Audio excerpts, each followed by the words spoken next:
Salut! Aujourd'hui, je vais faire l'exercice 14 dans la fiche de congé. On donne la figure suivante. La partie A nomme segment droite de droite parallèle, demi-droite de droite perpendiculaire. Alors, il faut rappeler qu'est-ce que ça veut dire une droite. Une droite, c'est une ligne illimitée. Alors, une lettre entre parenthèses ou bien deux lettres majuscules entre parenthèses ou bien deux lettres minuscules entre parenthèses. Segment, c'est une ligne limitée. Alors, deux lettres majuscules entre crochets. Demi-droite, c'est une ligne limitée d'un part et illimitée d'autre part. Alors, une lettre majuscule avec le crochet et une lettre majuscule ou bien une lettre minuscule avec le parenthèse. Deux droites parallèles, ce sont deux droites qui ne se rencontrent jamais. Deux droites perpendiculaires, ce sont deux droites qui ont un angle droit. Deux droites séquentes, ce sont deux droites qui ont un point commun. Maintenant, la partie A, nomme trois segments. Alors, deux lettres majuscules entre crochets, par exemple MN. Un autre exemple, PR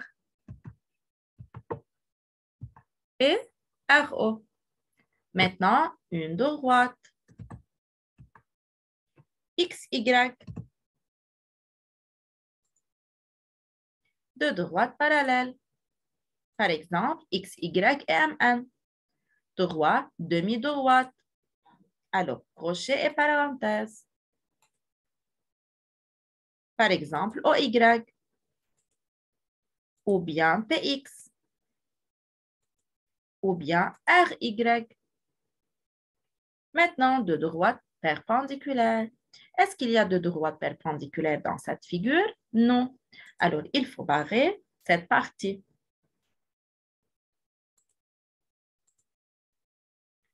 Maintenant, trace D, la perpendiculaire à MN passant par P. Alors, perpendiculaire à MN passant par P.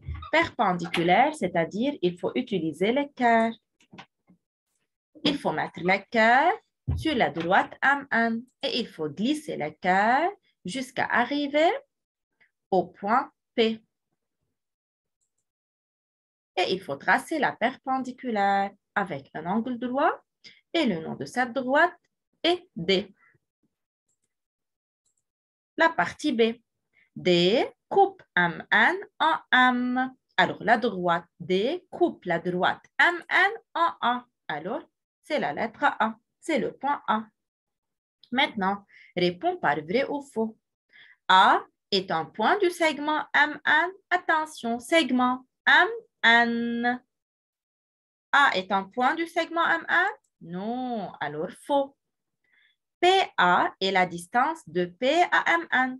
Attention, PA, c'est la distance de P à MN. Vrai. Alors, il faut écrire vrai. Maintenant, la partie C. Mesure la distance entre MN et PO. Il faut utiliser maintenant la règle. La distance, c'est la perpendiculaire du point P à la droite M1. Alors, regardez. 0, 1, 2 et 3 tirés. Alors, 2,3 cm. Maintenant, la partie D. Comment sont-elles les droites D et PO? Attention. D et PO. D et PO ont la forme plus. Alors, de droite perpendiculaire. Maintenant, la partie E. Trace U, la parallèle à MP passant par elle. Qu'est-ce que ça veut dire parallèle? Il y a deux étapes. La première étape, tracer la distance de R à MP. Deuxième étape, tracer la perpendiculaire à cette distance.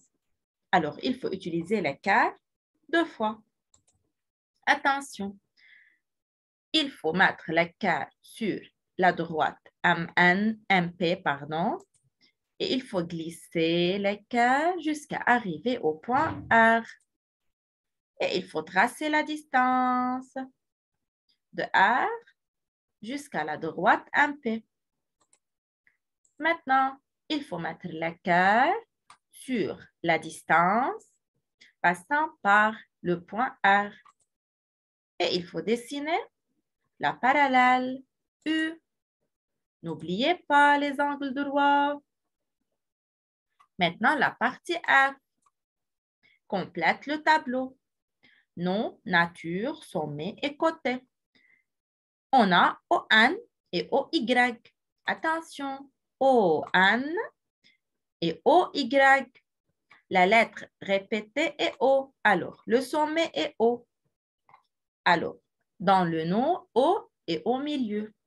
Maintenant, le nom de cet angle est N-O-Y. N-O-Y. Quelle est la nature de N-O-Y? Qu'est-ce que ça veut dire nature? Il y a 4 natures, aigu, droit, obtus et plat. Regardez dans la figure. N-O-Y. C'est un angle obtus, bien sûr. Maintenant, MPR. MPR, c'est un angle aigu. Le sommet est P.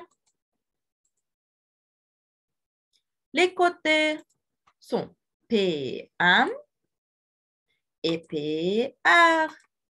Et bien sûr, les côtés, ce sont des demi-droites. Merci pour votre attention et au revoir.